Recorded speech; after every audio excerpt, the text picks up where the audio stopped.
Ils sont 8.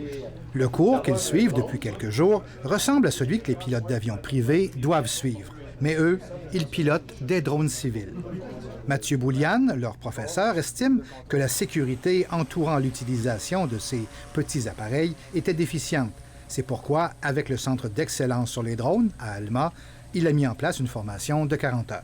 Les drones, c'est en effervescence quand même fulgurante, sauf qu'il n'y avait pas beaucoup d'encadrement de la part de Transport Canada jusqu'à tout récemment. Ils ont fait une annonce il y a 2 semaines par rapport à la sécurité des drones, puis comment opérer les drones, puis comment les opérer sécuritairement. Ces appareils volants non habités doivent quand même se soumettre à de nombreuses exigences. Il est interdit de les faire voler dans la ville de Québec, à moins d'avoir une autorisation spéciale de Transport Canada.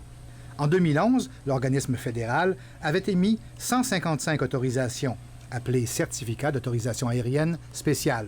L'an dernier, ils en ont émis 4 fois plus, 943. On ne fera jamais une opération directement au-dessus du monde ou des biens, pour justement éviter que s'il y a un bris, une défaillance, bien, l'appareil ne tombera pas sur du monde ou sur une maison ou sur un auto. Ces règles ne sont pas toujours connues ni appliquées.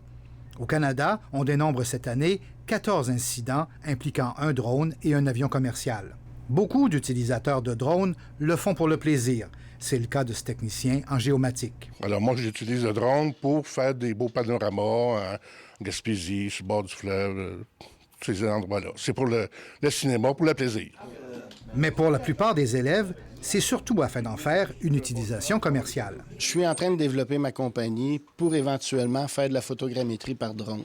C'est pour ça que je suis en cours en ce moment. On peut s'attendre à ce que la réglementation entourant l'utilisation des drones civils soit renforcée à court terme.